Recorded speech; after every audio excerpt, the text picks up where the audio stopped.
우리 시간이 되었으므로 우리의 신앙을 고백하면서 하나님 앞에 나가도록 하겠습니다.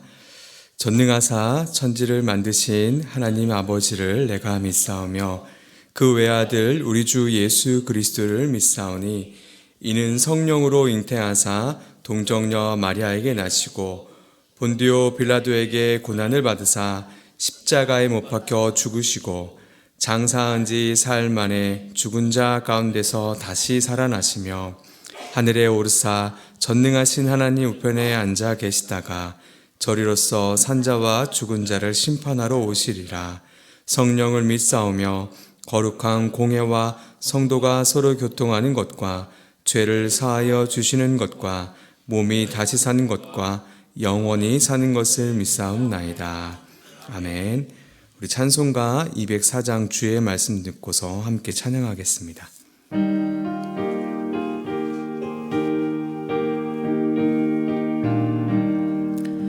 주의 말씀 듣고서 준행하는 자는 반석 위에 터닫고 집을 지음 같아 비가 오고 물나며 바람 부딪혀도 반석 위에 세운 집 무너지지 않네.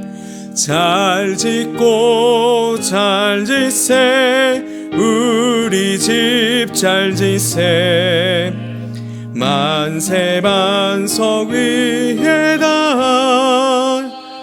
우리 집 잘 짓세. 주의 말씀 듣고도 행치 않는 자는 모래 위에 터닫고 집을 지음 같아 비가 오고 물나며 바람 부딪힐 때 모래 위에 세운 집 크게 무너지네.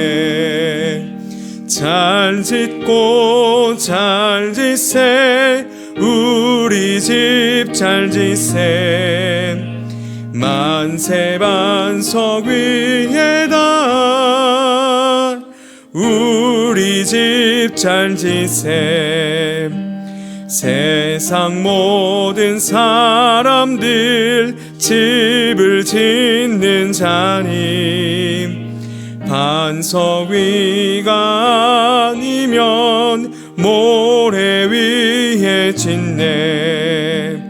우리 구주 오셔서 지은 상을 줄 때 세운 공로 따라서 영영상 벌 주리. 잘 짓고 잘 짓세 우리 집 잘 짓세 만세 반석 위에다 우리 집 잘 짓세. 아멘. 오늘 함께 살펴볼 말씀은 잠언 19장 13절에서 20절까지 말씀입니다. 잠언 19장 13절에서 20절까지 말씀입니다. 우리 교독에서 하나님의 말씀을 받겠습니다.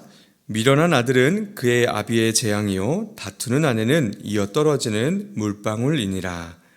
집과 재물은 조상에게서 상속하거니와 슬기로운 아내는 여호와께서 말미암느니라. 게으름이 사람으로 깊이 잠들게 하나니 태만한 사람은 줄일 것이니라.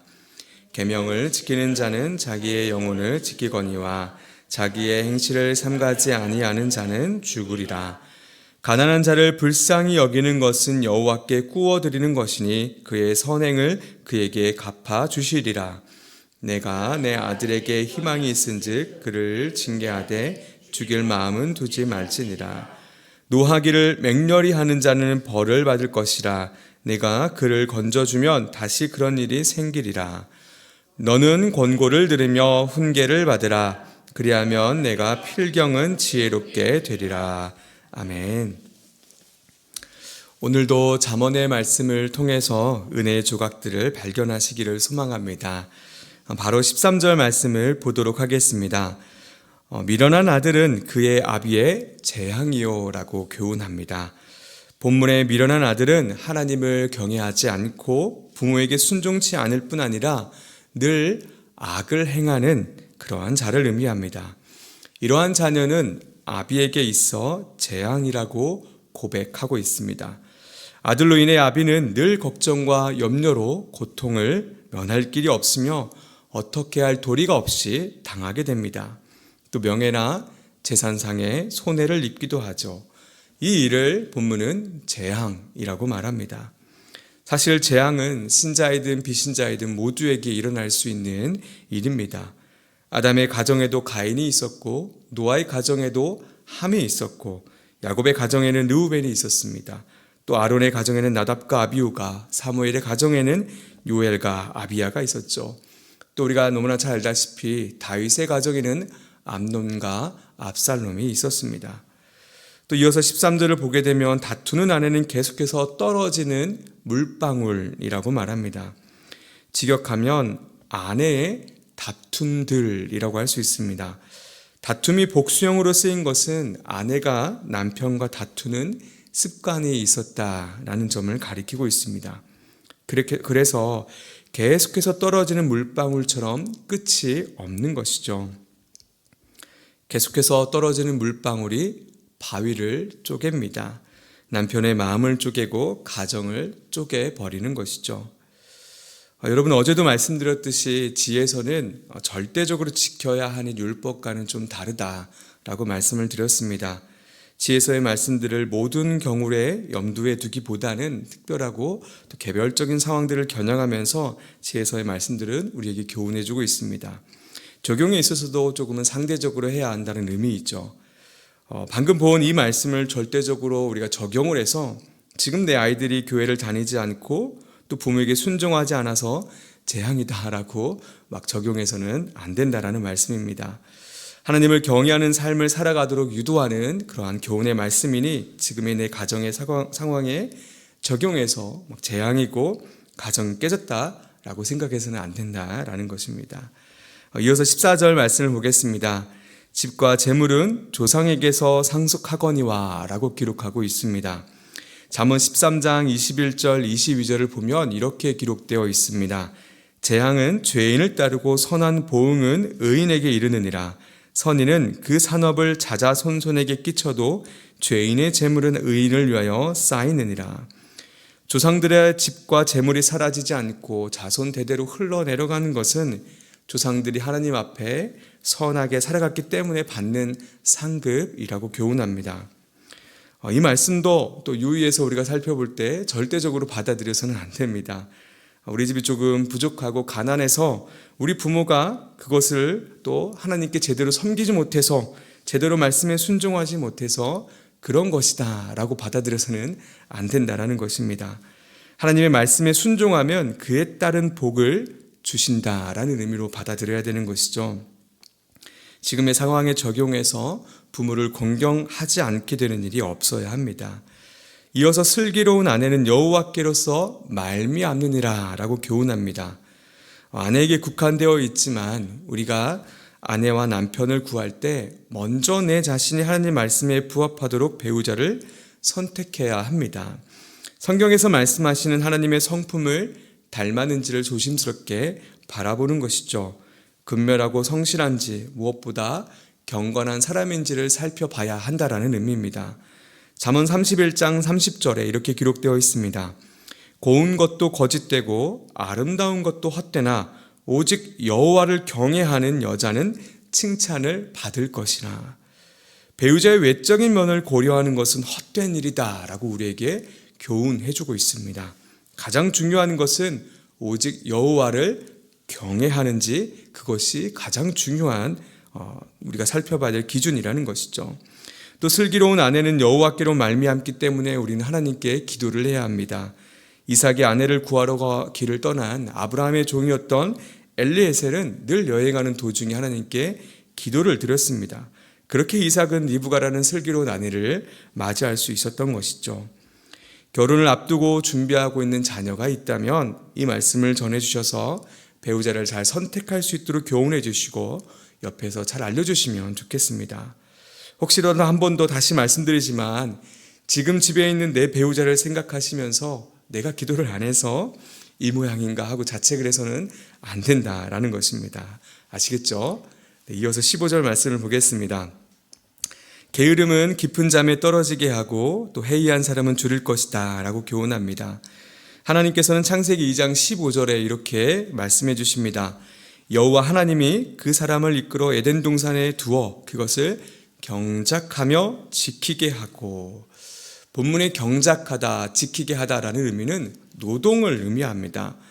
여러분, 일은 하나님께서 제정해 주신 덕행과 같습니다. 사람이 게으르다는 것은 결국은 하나님 말씀에 불순종하는 것이고 또 이는 방탕한 생활로 이어지게 됩니다. 우리가 탕자의 비유에 대해서 잘 살펴볼 수 있죠. 방탕한 생활로 육신이 피곤하여 깊은 잠을 자게 된다는 의미입니다. 또 게으름은 자신에게 주어진 힘과 능력을 활용하지 않는 것을 말합니다. 마치 잠을 자는 것과 같은 모습인 것이죠. 결국 굶주리게 됩니다. 부지런히 일을 하며 살아가는 것은 하나님의 말씀에 대한 순종입니다. 그래서 우리에게 맡겨진 일은 하나님께서 주신 소명인 것이죠. 그래서 바울은 데살로니가 후서 3장 10절에 이렇게 권면합니다. 후반부를 보시면 누구든지 일하기 싫어하거든 먹지도 말게 하라 하였더니, 우리에게 맡겨진 일을 소명으로 생각하고 그 노동을 하면서 일을 하면서 하나님을 경험하는 우리 모두가 되기를 또 소망합니다. 16절 말씀을 보면 계명을 지키는 자는 자기의 영혼을 지키거니와 자기의 행실을 삼가지 아니하는 자는 죽으리라 라고 교훈합니다. 하나님의 말씀에 순종하는 것이 얼마나 중요한지를 알려줍니다. 세상의 수많은 기준과 가치관들은 절대적이지 않습니다. 매우 상대적이죠. 그래서 우리의 영혼을 온전히 지키지 못합니다. 절대성이 사라진 이 시대에 절대적인 기준인 말씀을 붙잡을 때 우리는 안전하게 걸어갈 수 있습니다.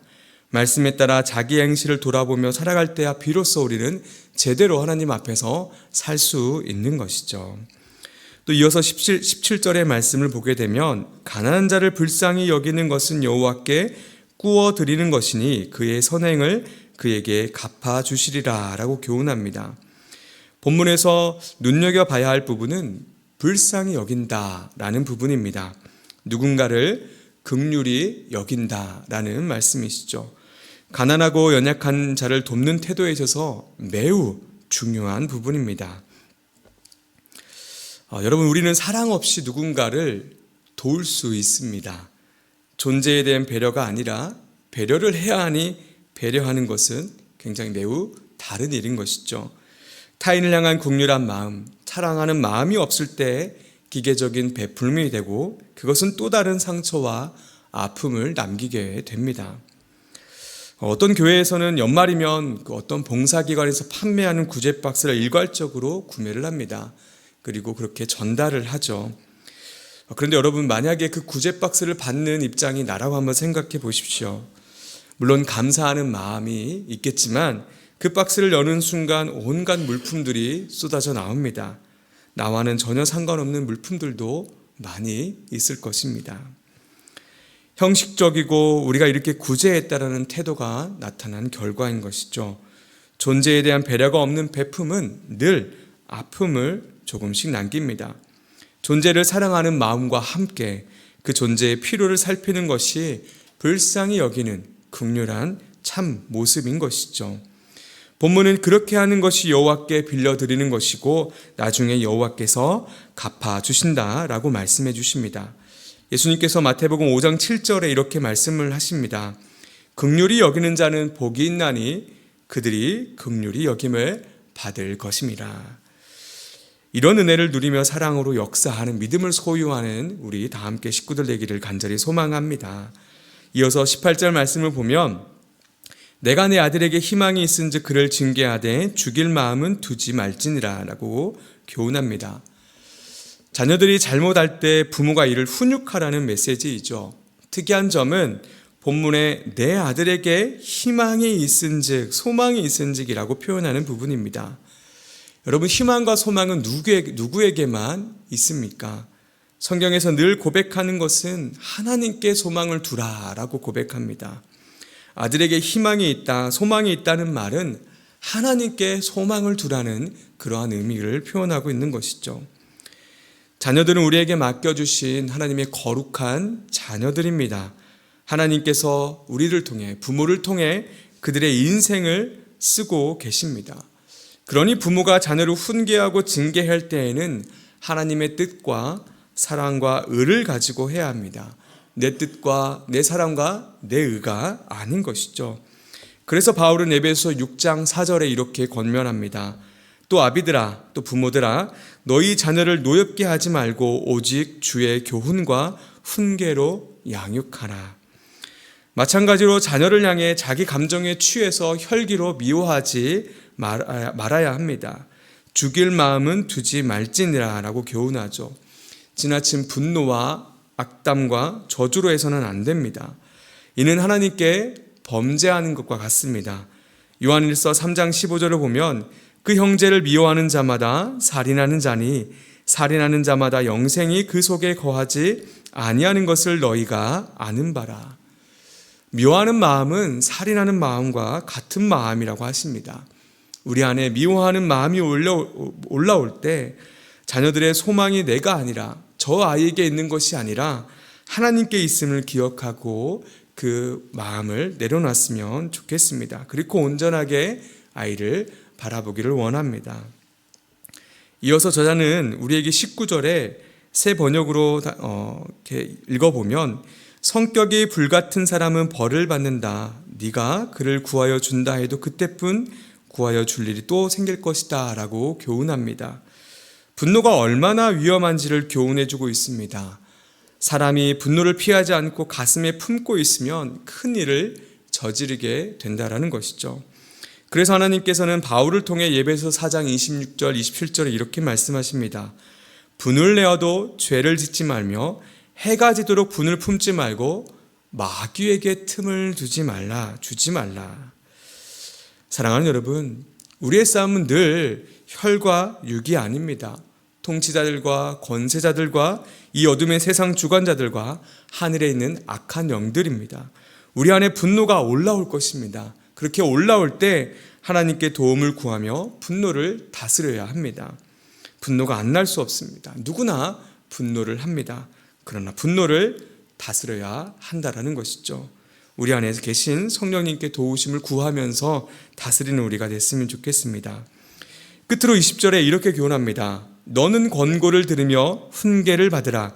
그리하면 네가 필경은 지혜롭게 되리라.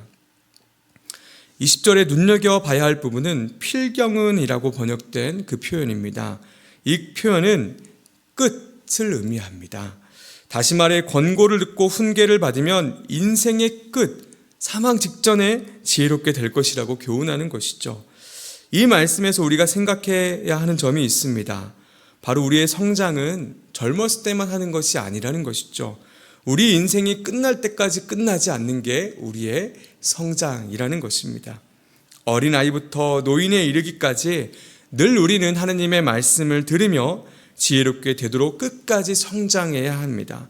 그 성장을 늘 간구하고 바라보고 그렇게 이루어가는 우리 모두가 되기를 소망합니다. 이제 말씀을 정리합니다. 사랑하는 여러분, 마지막 20절에서 나눴듯이 우리의 성장은 끝이 없습니다. 우리의 인생이 이 땅에서 끝날 때까지 멈추지 않습니다. 늘 하나님의 말씀을 붙잡고 평생 동안 진리의 조각을 또 찾고 또 찾으며 가슴에 새겨 성장하는 우리가 되기를 간절히 소망합니다. 이 시간 함께 기도하겠습니다. 첫 번째로 오늘도 우리에게 주신 말씀을 각자의 삶에 적용하고 결단하도록 인도해달라고 우리 안에 계신 성령님께 구했으면 좋겠고요. 두 번째로는 우리 인생이 끝날 때까지 하나님의 말씀으로 교훈을 받아 매일 매일 한 뼘씩 성장하는 우리가 되게 하여 주시옵소서. 그리고 마지막으로 이웃과 나라와 민족을 위해서 생명의 위협 속에서도 믿음을 지키는 북한 지하 교인들을 주께서 보호하시고 위로해 달라고 우리 다 같이 이 세 가지 기도 제목을 놓고 함께 기도하며 나가겠습니다. 하나님 감사합니다. 오늘도 우리에게 주신 여러 교훈의 메시지가 있습니다. 하나님 그 주신 그 메시지를 각자의 삶